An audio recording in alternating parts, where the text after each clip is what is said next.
Puuinfo ning Eesti Metsa- ja Puidutööstuse Liit kuulutavad välja tänavuse aasta puitehitise konkursi, et premeerida silmapaistvate ehitiste autoreid.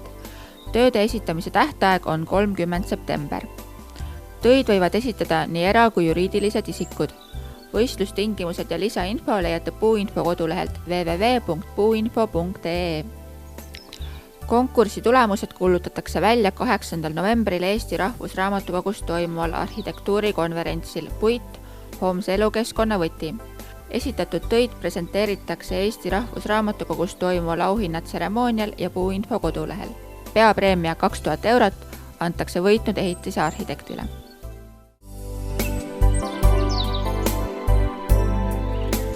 Praegu me oleme siis raielangi juures, kus on üles töötatud energiaaket.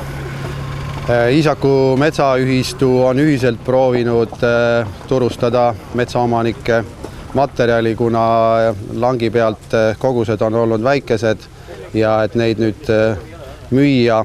See tähendab seda, et üks auto on 90 kantmeetrit ja selle koguse peab siis ühest kohast vähemalt kätte saama, et see auto nüüd metsa tuleks. Ja kuna osadel metsaomanikel on see metsaomand väikene, sealt seda kogust ei tule, siis me oleme logistiliselt proovinud kokku sobitada neid koormaid. Paraku otsemüüki me ei ole saanud nagu Narva teha, kuna meil ei ole võimalust praegu veel teenust teha. Investeeringud sellesse tehnikasse on väga rasked või vähemalt väga kallid ja sellepärast oleme kasutanud nagu teenust, kes siis ostab meilt selle hakke ära siin laoplatsil. Ühismüügi eelis on ka muidugi see, et see puidu hind tuleb kogu koguse pealt ja sõltumata sellest, kas sul on siis 20 kanti müüa, see kogus lõpuks tuleb kokku ikkagi märkimisväärne ja järelikult siis see väikeomanik saab ka seda suuremat hinda. Et see on nagu üks eelis. Kogemused ja siis raietööliste kasutamine metsas, kes oskavad seda raiet õiesti teostada ja metsas seda tööd siis nagu teha, et omanikul võimalikult väiksemad riskid oleks. Puidumüük Narva elektrijaamadele on muidugi logistiliselt meile Ida-Virumaa metsaomanikele kõige parem. Et väga oluline kuluartikkel ongi just see logistika pool, et transport võib väga suure tulu osast ära kulutada. Eks ole? Ja Narva ei ole meile väga kaugel, nii et see on siis meie eelis. Seda puitu varem ei kasutatud, kuna hakke hind oli liiga madal ja raiejäätmed jäid metsa. Eks see on siis mineraal ja toitained tegelikult tulevase metsa jaoks, aga osa sellest materjalist võib kindlasti ära kasutada ja nüüd on siis tänu selle hakke ja Narvasse hakke kasutamisele siis see võimalus meil tekkinud nagu.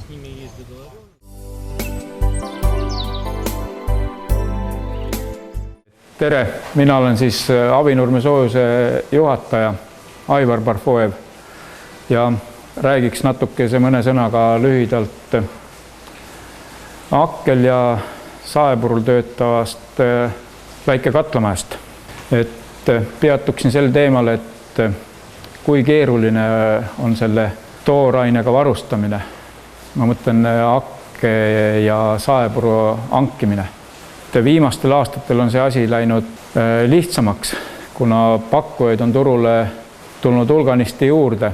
Eesseisvaks hooajaks korraldame konkursi ja sellega teeme lepingu aasta peale ja nii see asi käib.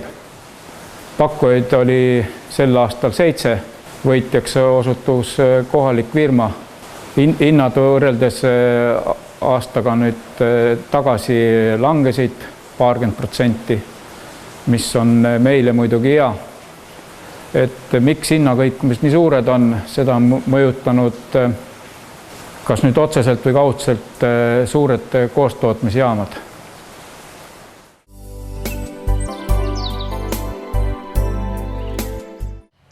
Siin me oleme nüüd sellisel alal, kus maapind on ette valmistamata, kuna siit sai langilt kokku veetud raiejäätmed ja nad ladustati siin langi ääres, aga paraku ei saadud neid oksi nii kiiresti ära vedada ei tuldud nendele järgi ja seetõttu valmistati maapind seal, kus võimalik ette, aga siin jäi ta pärast oksade äraviimist ette valmistamata, sest maapinnamasinat enam sellele väiksele alale tagasi ei kutsuta.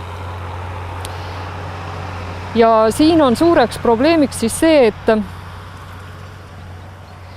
et kuna heinakasv on nii kõrge ja seda ettevalmistust ei ole, siis meil võtab väga palju aega selle taime leidmine ja siin on nüüd eriti oluline veel see, et see taim oleks sirges reas ja et need vahekaugused oleksid ühesugused.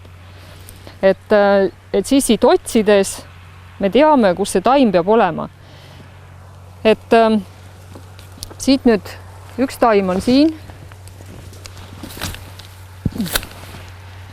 Taimede vahekaugus on siin 2 meetrit. Et siis me võime siit esimese hooga päris hästi siis minna edasi.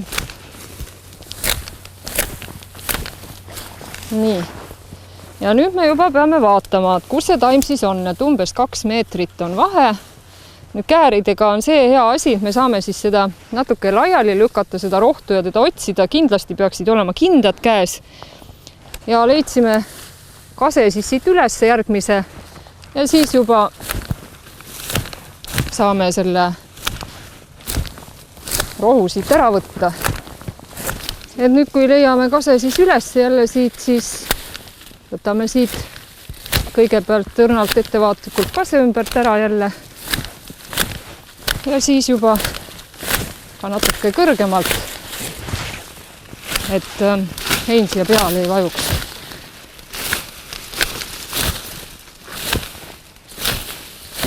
Nii. Ja siis tuleb jällegi hakata seda järgmist puud siit otsima arvestusega, et 2 meetrit peab siis see taim siin olema. Et selles osas oleks eriti ette valmistamata maapinna puhul oleks eriti otstarbekas tegelikult just kase korral need taimed eelnevalt selle märkelindiga ära märkida. Et siis on ikkagi tunduvalt lihtsam neid näha ja leida. Ja töö läheb palju kiiremini ja taimed on paremini leitavad. Siin on nüüd kuusk istutatud vakku. Maapinna ettevalmistus on siis tehtud enne istutust ära. Ja üheks võimaluseks langi peal on kindlasti ka sellise suure rohukasvu ja selliste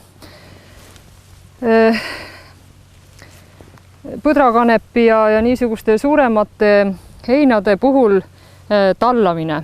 Mis on tallamise juures oluline, seda ei saa teha väga varakult, sellepärast, et kui me siin juunikuus või juuli alguses tallame, siis see rohi tõuseb uuesti ülesse. Kõige parem on tallata pärast esimest öökülma, et siis on taimed või need heinad nagu sellised oma kasvujõu minetanud ja nii nagu me nad siis siin maha tallame, nii nad siis üldjuhul ka jäävad.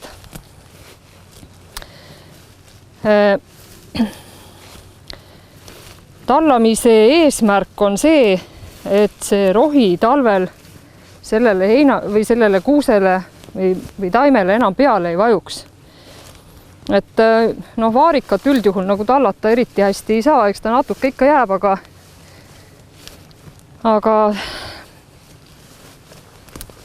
tema ei ole ka talvel sellele kuusele ohtlik. Et tema ei võta seda läbi. Ja jällegi me peame ikkagi vaatama seda, et see saaks nii palju taime ümbert tallatud, et lumega ei vajuks taimele midagi peale. Aga kui juba on nüüd ikkagi siin langi peal tulnud ka võsa mingit, siis tuleb ikkagi seda võsa natuke mehaaniliselt eraldada. Ja kui me oleme jätnud seemnepuid, siis näiteks siin on tulnud looduslikult üks kask. Nüüd kultuurihoolduse faasis ei ole mõttekas looduslikku uuendust maha lõigata. Et me võiksime, et siin on, et nad tulevikus nad jäävad liiga lähedale, aga me praegu ei tea veel päris täpselt, et kas see kuusk jääb kasvama, kas äkki sööb keegi ta ära või näiteks siin 2 aastat tagasi oli väga halb talv, kus sulalumi tuli peale ja keeras need kuusetaimed niimoodi katki. Et sellepärast ei ole praegu selles eas mõttekas looduslikku uuendust ära hävitada. Ja võtame selle punase leedri siit maha. Nüüd, kui seda kaske siin ei oleks, siis ma jätaksin siia 1 või 2 leedrivart alles, et ta ei ajaks uuesti võsusid. Aga kuna siin on see looduslikult tulnud kask, siis siit ma võtan ikkagi kõik need leedrid maha.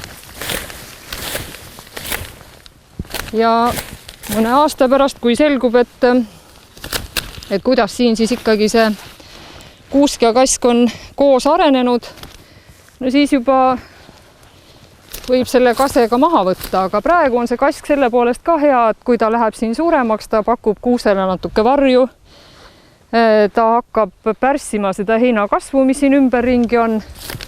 Ja selles suhtes on nagu igati mõistlik ta alles jätta.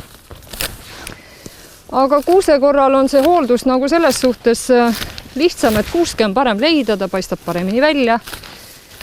Ja isegi kui tal jääb siia ligidale nüüd mõni hein, mis ikkagi võiks teda ohustada, siis ta ei ole nii kergesti painduv. Et see hein ei ole talle nii ohtlik, aga arvamus, et kuusk on varjutaim ja tahabki varjust kasvada, see ei vasta tõele, kõik taimed tahavad tegelikult valguses kasvada.